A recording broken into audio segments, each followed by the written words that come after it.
नमस्कार, आप देख रहे हैं बोले भारत। अगर आप भी रेलवे के एसी कोच से ट्रैवल करते हैं तो ये खबर आपके लिए है। First AC, second AC, third AC में ट्रैवल करने वाले यात्रियों को रेलवे की ओर से बेड रोल दिया जाता है, लेकिन अब यही सुविधा रेलवे के लिए परेशानी खड़ी कर रही है। वजह है कुछ यात्रियों द्वारा रेलवे के बेड रोल में मिलने वाली चादर, तौलिया, कंबल, तकिया और दूसरे लिनन आइटम अपने साथ ले जाना।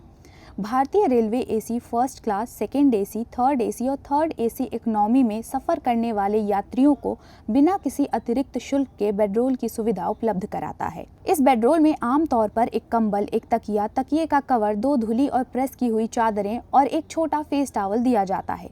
2 चादरें इसलिए दी जाती हैं ताकि एक चादर सीट पर बिछाई जा सके और दूसरी कंबल के अंदर इस्तेमाल की जा सके।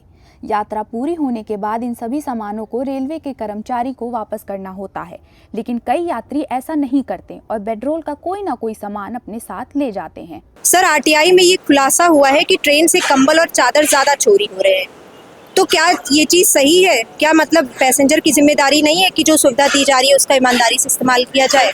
पैसेंजर ज़्यादा जिम्मेदार है, क्योंकि पैसेंजर जो है वही इस चीज़ से बचाव कर सकता है और वही अगर चाहेगा तो मतलब कंबल चोरी नहीं होगा। और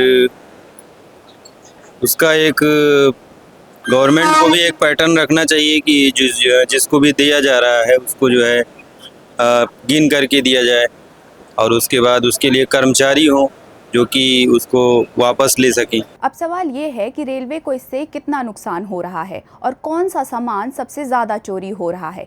इसका जवाब आरटीआई के आंकड़ों में सामने आया है। आरटीआई से मिले आंकड़ों में खुलासा हुआ है कि ट्रेनों में बेडरोल की चोरी लगातार बढ़ रही है। बताया गया है कि औसतन हर 1000 यात्रियों में से एक यात्री बेडरोल का कोई ना कोई सामान अपने साथ ले जाता है। कोरोना महामारी के दौरान कुछ समय के लिए ट्रेनों में बेडरोल सेवा बंद कर दी गई थी। इसके बाद जनवरी 2022 से यह सुविधा चरणबद्ध तरीके से दोबारा शुरू हुई। जनवरी 2022 से लेकर मई 2026 तक रेलवे के कम से कम 1.27 करोड़ बेडरोल आइटम चोरी होने की जानकारी सामने आई है। साल 2022 से 2025 के बीच बेडरोल चोरी की घटनाओं में 56% की बढ़ोतरी दर्ज की गई है। चलिए अब जानते हैं कि सबसे ज्यादा कौन सा सामान चोरी होता है। शायद आपको ये सुन के हैरानी होगी कि सबसे ज़्यादा चोरी होने वाला सामान कंबल या चादर नहीं बल्कि एक फेस टॉवल होता है। आरटीआई के अनुसार पिछले 4 वर्षों में सबसे ज़्यादा 46.54 लाख फेस टॉवल चोरी हुए। इसके बाद 41.13 लाख चादरें, 23.59 लाख तकिए के कवर, 12.95 लाख कंबल और 2.76 लाख तकिए भी गायब हुए।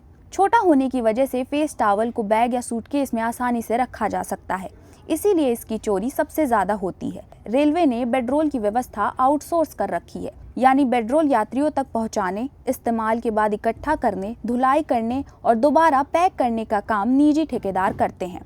आरटीआई के अनुसार पिछले 4 वर्षों में बेडरोल की चोरी के कारण इन ठेकेदारों को करीब 104.51 करोड़ रुपए का नुकसान हुआ है। देश के सभी रेलवे डिवीजन में यह समस्या एक जैसी नहीं है। कई डिवीजन में बेडरोल चोरी के मामले ज्यादा सामने आए हैं। आरटीआई के मुताबिक उत्तर पश्चिमी रेलवे के बीकानेर डिवीजन में सबसे ज्यादा 25.76 लाख लिनन आइटम चोरी होने की सूचना मिली। इसके बाद दक्षिण पूर्व रेलवे के रांची डिवीजन में 9.31 लाख मामले दर्ज किए गए। वहीं दिल्ली डिवीजन में 8.21 लाख, मुंबई डिवीजन में 8.17 लाख, जोधपुर डिवीजन में 8.9 लाख और अहमदाबाद डिवीजन में 6.94 लाख लिनन आइटम चोरी होने की जानकारी सामने आई। रेलवे बोर्ड के एक वरिष्ठ अधिकारी के अनुसार बेडरोल उपलब्ध कराने की जिम्मेदारी ठेकेदारों की होती है। अगर कोई सामान चोरी हो जाता है तो उसकी कीमत संबंधित कंपनी से वसूली जाती है। हालांकि लगातार हो रही चोरी की वजह से नए बेडरोल की खरीद बार बार करनी पड़ती है, जिससे पूरी व्यवस्था पर अतिरिक्त दबाव पड़ता है। यात्रियों की सुविधा के लिए शुरू की गई बेडरोल सेवा चोरी की वजह से चुनौती बनती जा रही है। ट्रेन में मिलने वाला चादर, कंबल, तकिया या तौलिया आपकी निजी संपत्ति नहीं बल्कि सार्वजनिक सुविधा है। आपकी छोटी सी जिम्मेदारी रेलवे के करोड़ों यात्रियों तक बेहतर सुविधाएं पहुंचाने में मदद कर सकती है। जहां रेलवे आपकी पूरी सुविधाओं का ध्यान रखती है, वहीं आपकी भी जिम्मेदारी है कि आप इन सुविधाओं का ईमानदारी से इस्तेमाल करें।